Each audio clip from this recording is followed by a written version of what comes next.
Hello student, welcome to education the only weapon. तो आज की वीडियो में हम DTPLSC PRT के लिए CDP की नेक्स्ट क्लास जो है कंटिन्यू करेंगे। इसके पहले की जो क्लासेस हैं वो आपको प्लेलिस्ट में मिल जाएंगी, आप जाके वहाँ से देख सकते हैं। दूसरी चीज़ मैं आपको थोड़ा सा शेड्यूल बता देती हूँ कि मॉर्निंग में मैं आपको एक शॉर्ट अपलोड करती हूँ चैनल पे, जो कि आपके डेली करंट अफेयर से रिलेटेड होती है, जिसमें कि टॉप 10 क्वेश्चन होते हैं। और इस तरह से अगर आप देखेंगे तो महीने के 30 दिन में आपके जो है अच्छे खासे 300 जो है महीने के क्वेश्चन आपके मिल जाएंगे। तो डेली करंट अफेयर के क्वेश्चन आप शॉर्ट के फॉर्म में हार्डली 30 से 35 सेकंड के बीच में आप देख सकते हैं, इतना ही टाइम लगता है। ठीक है, तो आप उसको ज़रूर देख लिया करें। उसकी PDF आप चाहें तो पढ़ सकते हैं, आपको टेलीग्राम में मिल जाएगी। शाम के टाइम में आपको जो है CDP की क्लास मिलती है। ठीक है, और उसके बाद से ये तो डेली का रूटीन है।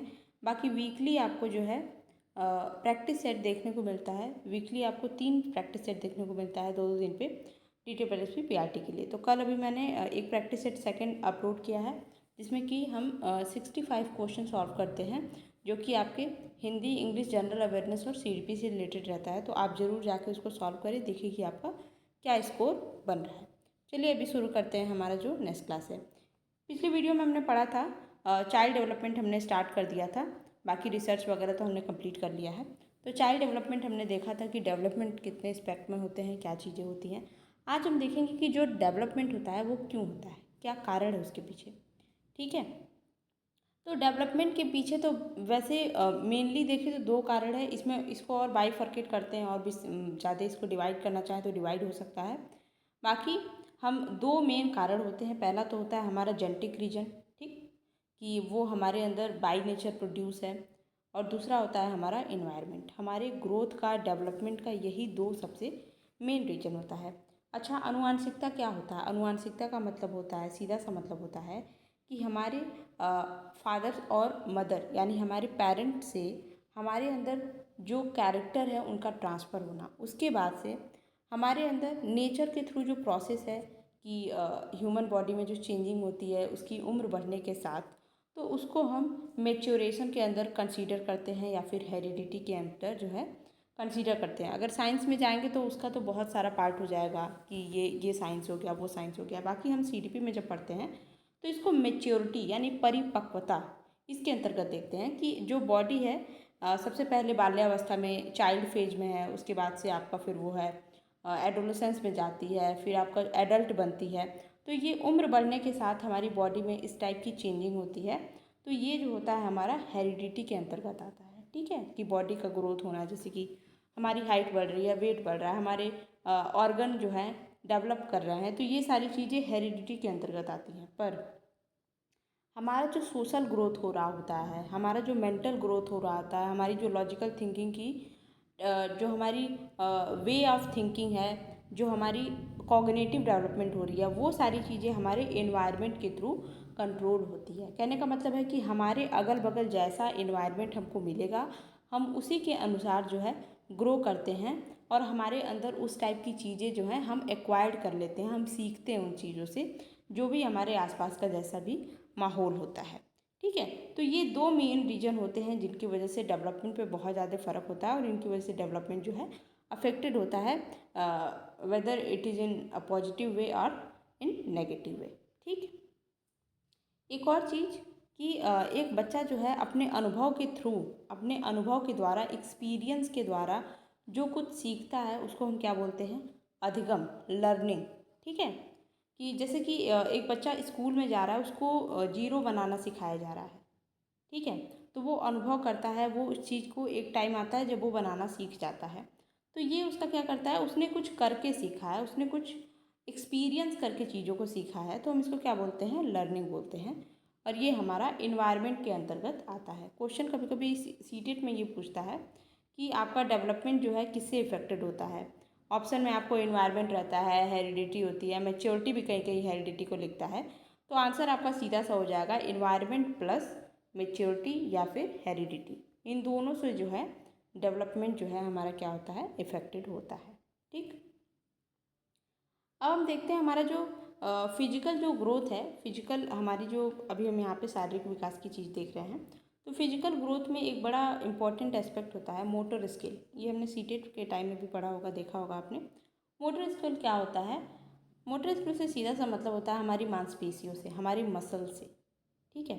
तो स्किल का मतलब यहाँ पे स्किल जुड़ने का क्या मतलब है कि जैसे कि होता है ना कि शुरू शुरू में एक बच्चे को आप पेन पकड़ाओगे, वो पेन नहीं पकड़ पाएगा, ठीक है, पर टाइम के साथ साथ जैसे जैसे वो अभ्यास करता है वो सीख जाता है। कहने का मतलब है कि मोटर स्किल वो प्रक्रिया होती है जिसमें हम अपनी मांसपेशियों का यूज करते हैं। मांसपेशियों का यूज, जैसे मैं बोल रही हूँ, इसमें भी मेरे मांसपेशियों का यूज हो रहा है, बट ये है कि मेरे गले से ऊपर तक की मांसपेशियों का यूज हो रहा है। तो इसको आप बोलोगे ये बड़े फाइन लेवल पे हो रहा है, ठीक है, बहुत ब्रॉड लेवल पे नहीं मसल्स का यूज हो रहा है।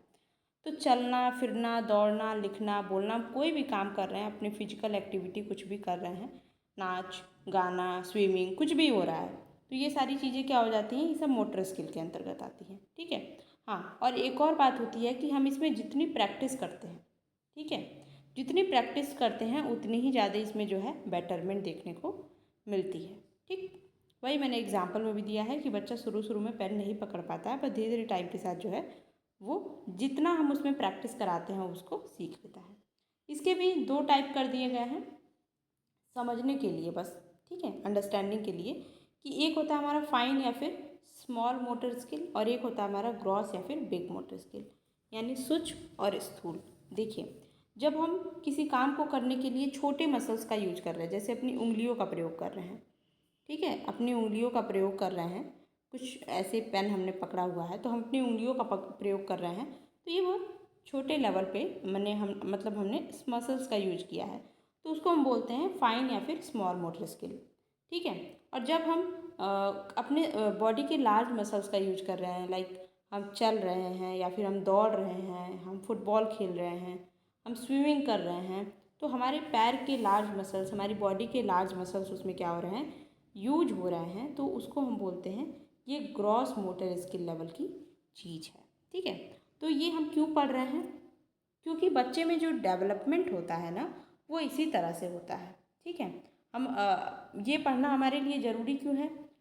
क्योंकि जब हम प्राइमरी स्कूल में जब हम पढ़ाने जाते हैं तो हम देखते हैं कि बच्चे, आपने देखा होगा कि हमारे टीचर हमारे हाथ इस तरह से पकड़वा के, उसमें पेन पकड़वा के इस तरह से लिखवाते थे चीज़ें, क्योंकि हम कर नहीं पाते थे वो चीज़। ऐसा क्यों? क्योंकि उस वक्त वो डेवलप नहीं रहता है, पर धीरे धीरे जैसे जैसे हमें प्रैक्टिस कराया जाता है हम चीज़ें सीख लेते हैं। तो ये पढ़ना हमारे लिए ज़रूरी है ताकि हमको पता तो रहे कि बच्चे क्यों नहीं लिख पा रहे हैं। हमें पता ही नहीं रहेगा, हम जाके बच्चों को डांटना शुरू कर दें क्यों नहीं लिख रहे हो, तो चीज़ें हमें मालूम होनी चाहिए, इसलिए ये सारी चीज़ें सिलेबस में आपके हैं। अब हम आगे देखते हैं कि प्रिंसिपल ऑफ, मतलब हमारी जो फिजिकल जो ग्रोथ है उसके कुछ सिद्धांत दिए गए हैं कि किस तरह से ग्रोथ होता है। ग्रोथ होने के भी क्या तरीके, जैसे हम अगर एक बच्चा पैदा होता है तो हम देखते हैं उसका सर बड़ा है, सबसे बड़ा उसकी बॉडी में क्या होता है, उसका मस्तिष्क दिख रहा होता है, फिर उसके हाथ होते हैं, फिर वो होता है, उसकी बॉडी होती है, ठीक है, इस तरह से कुछ। तो हम देखते हैं कि वो अपना मूवमेंट उसका सबसे ज़्यादा कहाँ हो रहा होता है, बहुत स्लो मूवमेंट उसके हाथ पैर में होता है, मतलब जहाँ भी रखो इस तरह से पड़ जाते हैं, इतना अधिक उनके अंदर बॉडी में मूवमेंट नहीं होता है। इसके भी कुछ रीजन होते हैं, जैसे कि इसको जो हमारे शरीर में जो ग्रोथ होता है ना उसको भी डिवाइड किया गया है। किस तरह से? एक होता है हमारा शीर्षाभिमुख ग्रोथ, टॉप टू बॉटम, कहने ये कहता है, ये टाइप ऑफ ग्रोथ कहता है कि एक बच्चे में जो ग्रोथ होता है वो सबसे पहले उसके सर में ग्रोथ होता है, ठीक है, उसकी सर में वृद्धि होती है, फिर उसके बाद धीरे धीरे उसके गर्दन की तरफ आती है, फिर उसके स्टमक की तरफ, फिर उसके पैर की तरफ, यानी हेड टू टो ये ग्रोथ हो रहा होता है, सिर से लेके पैर तक ये ग्रोथ होता है, तो इसको बोला जाता है सिफेलोकॉर्डल, ठीक है। ये सिद्धांत बोलता है कि सबसे पहले सर में ग्रोथ होगा, ब्रेन में ग्रोथ होगा, ये हमारे ऊपर के हिस्से में, फिर ऊपर से नीचे की तरफ ये ग्रोथ होता है। ये सीधा सीधा क्वेश्चन आपको देखने को मिलता है, सिफेलोकॉर्डल का मतलब क्या होता है, कभी कभी तो ये टर्म ही पूछ लेता है। तो इसका मतलब होता है बच्चे में जो सिर से पैर का ग्रोथ होता है, सिर से पैर की तरफ जो वृद्धि होती है हमारी बॉडी में, उसी को हम सिफेलोकॉर्डल बोलते हैं, ठीक। एक होता है प्रॉक्सिमो डिस्टल, ये क्या कहता है? प्रॉक्सिमो डिस्टल कहता है कि हमारे बॉडी में जो सेंटर, प्रॉक्सिमो डिस्टल का मतलब क्या होता है, देखिए, केंद्र से बाहर की ओर, ठीक है, सेंटर से आउटसाइड, सेंटर से आउटवर्ड की जो ग्रोथ होती है, सेंटर टू आउटवर्ड, बाहर की ओर जो ग्रोथ होती है उसको हम बोलते हैं प्रॉक्सिमो डिस्टल, मतलब समीप दूराभिमुख का मतलब है पहले जो समीप है वहाँ ग्रोथ होगा, फिर धीरे धीरे जो है बाहर की तरफ जो है वहाँ पे ग्रोथ होगा। एक छोटा सा एग्जाम्पल हम समझते हैं हमारी बॉडी के लिए। जैसे आप देखेंगे जो बच्चा पैदा होता है उसके अंदर जो है डाइजेस्टिव सिस्टम, उसका नर्वस सिस्टम, वो सब कुछ एकदम प्रॉपर चल रहा होता है, पर उसके हाथ पैर में उतनी अच्छी जो है अभी मूवमेंट नहीं देखने को मिलती है। ऐसा क्यों होता है? ऐसा इसलिए होता है क्योंकि जो उसके बाकी जितने आर्गन है वो सब सेंटर में है, ठीक है। तो सेंटर में पहले ग्रोथ हो चुका है, तो सेंटर में पहले ग्रोथ होगा तो भाई डाइजेस्टिव सिस्टम हुआ, चाहे नर्वस सिस्टम हुआ, चाहे कोई भी सिस्टम हुआ बॉडी का, वो सब हमारे सेंटर में ही होगा। चाहे वो ब्रीदिंग है या फिर कुछ भी है, हार्ट वगैरह, उसका सारा कुछ यही भी ये पहले डेवलप होता है। फिर धीरे धीरे उसके हाथ पैर में अच्छे से मूवमेंट होता है, वो डेवलप होते हैं, उसकी उंगलियां, उसके सर के बाल, ये सब धीरे धीरे डेवलप होते हैं। तो यानी कि सेंटर से लेके बाहर की तरफ ये ग्रोथ होता है, इसको बोलते हैं हम प्रॉक्सिमल डिस्टेंस, ठीक। ये तो हमने देख लिया कि फिजिकल लेवल पे, शारीरिक स्तर पे किस तरह से ग्रोथ हो रहा है। अब हम थोड़ा सा देख लेते हैं कि हमारे मसल्स लेवल में क्या हो रहा होता है। जैसे हमने देखा, अभी ऊपर पढ़ा भी था स्किल्स के बारे में, मोटर स्किल के बारे में। तो क्या होता है इसमें, कैसे ग्रोथ होता है? क्या फाइन मोटर स्किल पहले होती हैं, फाइन मसल्स पहले ग्रोथ होते हैं, या फिर ग्रॉस? तो सबसे पहले ग्रॉस मसल्स डेवलप होते हैं, ठीक है। आपने देखा होगा एक छोटा सा बच्चा, मतलब 7-8 महीने का कोई बच्चा है, वो इस तरह से अपने पैर पे इस तरह से हाथ को, इसको बोलते हैं बकैया, बोलते हैं बकैया, चल लेता है वो, इस तरह से बोलते हैं ना, इस तरह से। तो वो चल लेता है, यानी अपने पैरों के मसल्स को, हाथों के मसल्स को वो प्रॉपर यूज कर लेता है, ठीक है। और वो एक टाइम आता है 1-1.5 साल में बच्चा चलने भी लगता है अच्छे से। तो यानी अपने पैर के लार्ज मसल्स को क्या कर रहा है, वो यूज कर ले रहा है। पर वहीं अभी उसे आप पेन पकड़वाएंगे 1-2 साल के बच्चे से, तो वो उतने अच्छे से नहीं पकड़ पाएगा, क्योंकि उसके फाइन मसल्स उतने अच्छे से डेवलप नहीं हुए हैं। इससे ये पता चलता है हमें कि बच्चे में जो मसल्स की डेवलपमेंट है वो ग्रॉस से फाइन की तरफ जाती है, यानी सबसे पहले उसके लार्ज मसल्स ग्रोथ करते हैं, फिर उसके स्मॉल मसल्स में जो है डेवलपमेंट होता है। ये हमारा डेवलपमेंट का कुछ एक तरह से डायरेक्शन होता है, एक तरह से इस तरह से इस वे में जो है डेवलपमेंट बच्चे के अंदर देखने को मिलता है, ठीक है। आई होप आपको चीज़ें समझ में आ गई होंगी, और इसके बाद अगली क्लास में हम बाकी की चीज़ें देखेंगे। और अगर आपको वीडियो अच्छी लगी है तो चैनल को ज़रूर सब्सक्राइब करें, वीडियो को लाइक कमेंट शेयर ज़रूर करें, और पढ़ाई करते रहें। Best of luck. और दूसरी चीज़ मैं बताना भूल गई कि आपको ये PDF जो है मेरे टेलीग्राम पे मिल जाएगी, आप वहाँ से जाके इसको डाउनलोड कर सकते हैं।